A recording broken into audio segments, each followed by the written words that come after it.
बच्चों, मैंने आपको सूरदास जी का पहला पद अभी बताया है। अब हम दूसरे पद की तरफ बढ़ते हैं।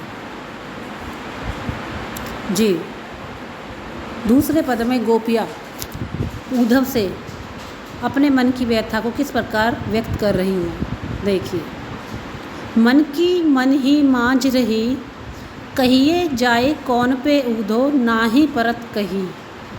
अवधि आधार आस आवन की, तन मन बिथा सही। अब इन जोग संदेशी सुनी सुनी, विरहिनी विरह दही। चाहती हुती गुहारी जितीते, उत्ते धार बही। सूरदास अब धीर धरी क्यों, मर्यादा ना लही।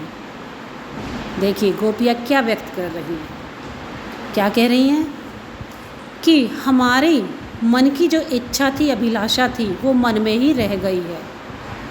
देखिए, हम आम बोलचाल में भी क्या बोलते हैं कि हमारी तो मन की मन में रह गई। जब हमारी कोई इच्छा पूरी नहीं होती तो हम क्या बोलते हैं कि हमारी मन की बात मन में ही रह गई। ठीक है, तो यहाँ गोपियाँ भी उद्धव से यही बात कह रही हैं कि हमारी मन की इच्छा, अभिलाषा मन में ही रह गई।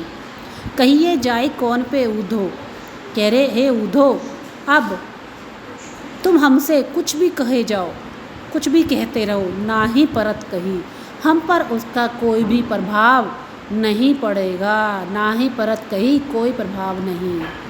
अवधि आधार आस आवन की, अभी तक तो हमको उनके आने की उम्मीद थी, आस थी, उनके आने की आस थी, और वही हमारे जीवन का आधार थी। आधार कह रहे तन मन बिथा सही, और इसीलिए हमने अपने तन में और मन में यह विरह की आग सही।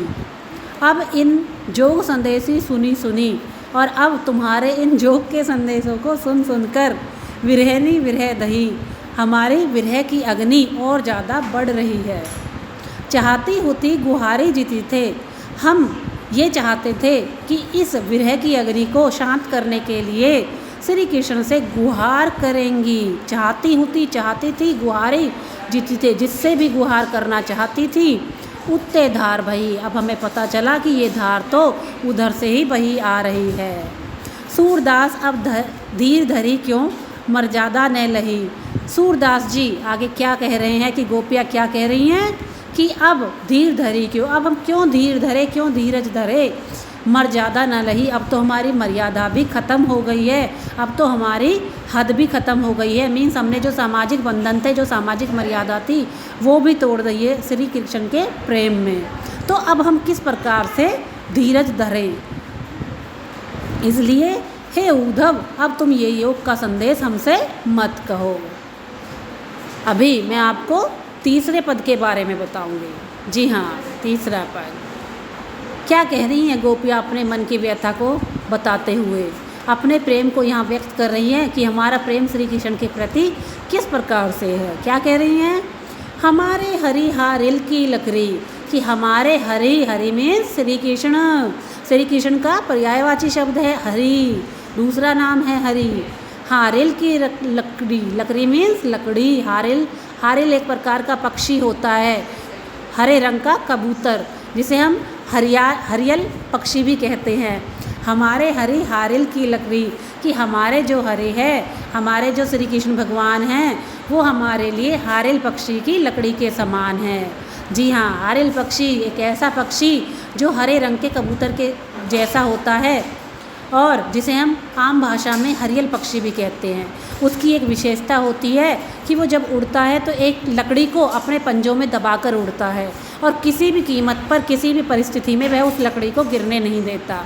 तो यहाँ गोपियाँ श्री कृष्ण के प्रति अपने प्रेम को उसी प्रकार से बताती हैं कि हरि हमारे लिए हारिल की लकड़ी के समान है। मन कर्म वचन नंद नंदन उर, हमने मन से, कर्म से और वचन से नंद के नंदन को मीन्स नंद के लाल को अपने उर में, अपने हृदय में समाया हुआ है। यह दृढ़ करी पकड़ी, यह हमने दृढ़ मजबूती के साथ पकड़ी हुई है।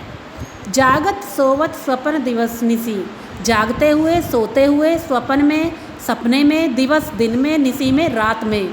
हमने जागते, सोते, सपने में, दिन में, रात में कहना जकरी मीन्स कहना का नाम ही जपा है। सुनत जोग लागत है ऐसो, सुनत सुनते हुए, जोग जोग का संदेश जो तुम लाए हो, लागत है ऐसा ऐसा लगता है, जो करऊ ककड़ी, जिस प्रकार से कड़वी ककड़ी, करऊ कड़वी, ककड़ी मीन्स ककड़ी। सूतो व्याधि हमको ले आए तुम, ये व्याधि ये बीमारी कहाँ से हमारे पास ले आए।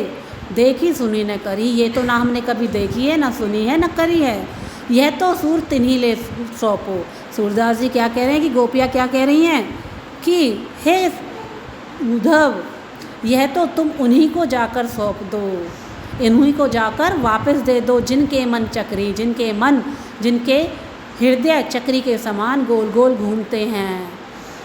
मीन्स तुम ये श्री कृष्ण को ही वापस दे दो, क्योंकि हमें लगता है कि उनका मन चक्री के समान है, जो आज इधर कल उधर और कभी उधर। कह रहे हमारा मन चक्री के समान नहीं है, हमने तो श्री कृष्ण के प्रेम को दृढ़ करके मजबूती के साथ पकड़ा हुआ है।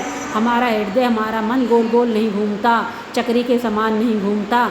ये तुम जोग का संदेश उन्हें ले जाकर सौंप दो, उन्हें ले जाकर दे दो, जिनके मन चक्री के समान गोल गोल घूमते हैं।